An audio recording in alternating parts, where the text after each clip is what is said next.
হে বন্ধু, আমার ছোট্ট জগতে অনেক অনেক স্বাগত। আমি একটি ছোট্ট রুটি বেলনা নিয়েছি, সেটাকে রং করে তার উপর কলকা করেছি। জানেন তো, ছোটবেলায় খুব সুন্দর কলকা করতাম। এখন যেন আর অত সুন্দর হয় না। তবে যদি প্রতিদিন করি তাহলে হয়তো কলকা আঁকার হাত চলে আসবে, মানে আবার সুন্দর করে কলকা করতে পারবো। আমার বিয়ের আগে আমি যখন ওই বাড়ি থাকতাম, মানে আমার বাবার বাড়ি, তখন লক্ষ্মী পুজোর সময় আশেপাশের কাকিমা বৌদিদের বাড়িতে আমিই আলপনা দিতাম। আর এখন দিতে বললে যেন আমার হাত কাঁপে। সবই অভ্যাস, তাই না?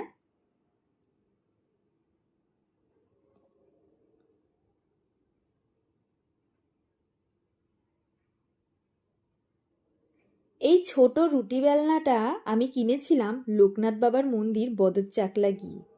যেহেতু আমি ক্লে ওয়ার্ক করি, তাই বেলনাটা আমার প্রয়োজন ছিল।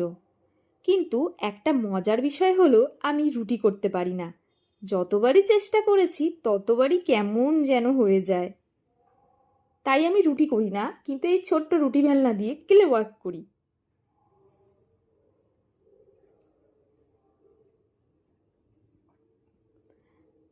আচ্ছা, এটা তো আমি রং করছি। এটা হলো গিয়ে আমি অ্যাক্রিলিক কালার করছি। দেখতেই পাচ্ছেন কি কি রং করছি। আর এতে রং করার পর আমি কিন্তু এর উপর বার্নিশ দেবো না। আমি এর উপর সেলুটেপ দিয়ে পুরোটা কভার করে ফেলবো। তার কারণ হলো, আমি যখন ক্লে দিয়ে কাজ করব না, তখন ওই ক্লেটা অনায়াসে উঠে যাবে আর কলকাটা যেমন তেমনই থেকে যাবে।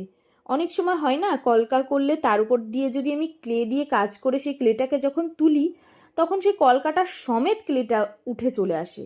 এবার উপরে একটা প্লাস্টিকের লেয়ার থাকলে তাহলে জিনিসটা যেমন তেমনই থাকবে, অসুবিধা হবে না, শুধু ক্লেটা উঠে আসবে।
মাঝে মাঝে না, আর্ট বা ক্রাফট রিলেটেড যত রকমের কাজ হয় না, মনে হয় যেন আমি সবই করে ফেলি। কিন্তু হাতে আমার এত সময় কম যে আমি পেরে উঠি না। সবই করতে ইচ্ছা করে, পারি না যদিও, কিন্তু ইচ্ছা করে করতে। তো বন্ধু, ধৈর্য সহকারে ভিডিওটি এতক্ষণ ধরে দেখার জন্য অসংখ্য ধন্যবাদ। আজ তবে এখানেই শেষ করলাম। ভালো থাকুন, সুস্থ থাকুন, হাসি খুশিতে থাকুন। আমার ভিডিওটি ভালো লাগলে ছোট্ট করে একটা লাইক করবেন। চ্যানেলটি সাবস্ক্রাইব করা না থাকলে চটপট চ্যানেলটি সাবস্ক্রাইব করে আমার সাথে থাকুন, আমার পাশে থাকুন। ধন্যবাদ বন্ধু। Bye bye.